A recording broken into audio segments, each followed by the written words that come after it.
Por quê que em 13 anos não houve a reforma agrária, mas sim o fortalecimento do MST?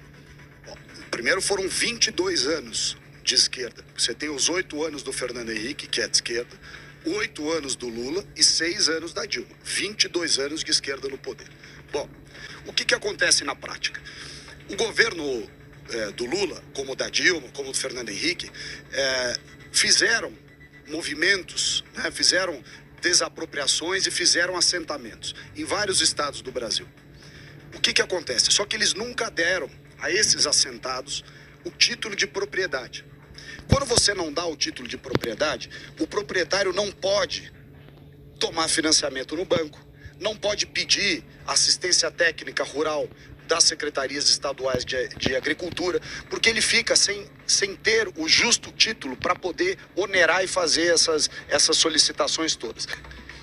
O governo Lula, Dilma e Fernando Henrique fizeram vários assentamentos, mas sempre mantendo os assentados numa espécie de clientelismo.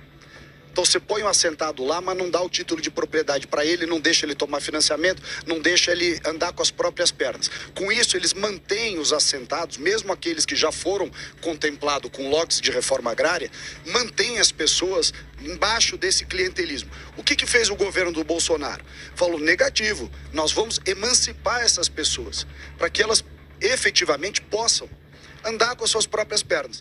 O governo Bolsonaro, sozinho, deu mais título de propriedade do que todos os 22 anos de esquerda no poder. Então, se teve um governo que ajudou a agricultura familiar no sentido da sua emancipação, foi o governo do Bolsonaro. Porque para eles só interessa manter por perto o pessoal que é de mobilização política.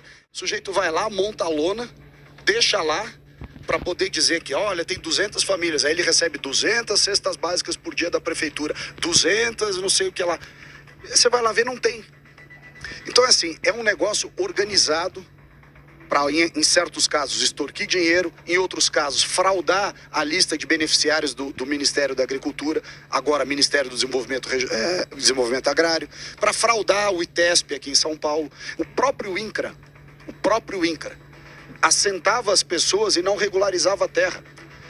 Ainda por cima comete uma outra irregularidade, que é vender a propriedade sem ter o documento. Hoje, com o título de propriedade, ele pode não só tomar financiamento, blá, blá, blá, mas ele pode também, se ele optar por eventualmente retomar a vida dele na cidade, blá, ele vende o título, vende a propriedade e acabou.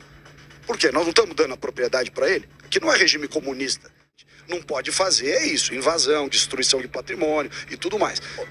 Ô, Léo, são mais de 400 mil títulos de terra do governo Bolsonaro contra 98 mil títulos de terra do governo Lula. Então não tem embasamento nenhum falar que o governo Lula está jogando pela reforma agrária, que o MST defende uma reforma agrária. Não tem fundamento, não tem como defender. Omissão, né? Omissão. Reforma agrária é pauta do PT desde 80, né, quando o PT foi fundado, depois em 89 com as primeiras eleições. E a gente não vai mexer no seu pequeno assentamento ou no seu pequeno sítio. A reforma agrária trata-se de grandes latifúndios, de grandes propriedades rurais e não de você que tem um pequeno sítio, uma pequena fazenda. Deixa eu te dar uma informação do mundo real. Você fez uma descrição que na teoria é correta, mas na prática não é assim que funciona. O que a gente assistiu nesses 22 anos de esquerda no poder? Grande volume, uma grande parte deste volume de assentamentos que foram feitos no Brasil, eles foram feitos num acordo entre o proprietário rural e os governos. E as desapropriações que foram feitas, na maioria desses casos, foram desapropriações negociadas com o proprietário. Os governos dos estados e o governo federal, ao longo desses anos, escolheram as propriedades que eles queriam em comum acordo, na maioria dos casos, não em todos, mas na maioria dos casos. Ou seja, essa história de que a gente pegou grandes latifúndios e fez uma coisa justa para a sociedade não corresponde à realidade. Foi um acordo entre a esquerda e vários proprietários, muitos dos quais, inclusive, são petistas, tá? Gente que ganhou dinheiro vendendo a propriedade para o governo federal poder fazer o assentamento. Ou seja, até na hora do assentamento do INCRA, os caras faziam esquema, tá? Isso precisa ficar muito claro, porque isso aconteceu demais. Indenizações superfaturadas, casos absurdos. e teve gente que foi desapropriada contra a sua vontade também.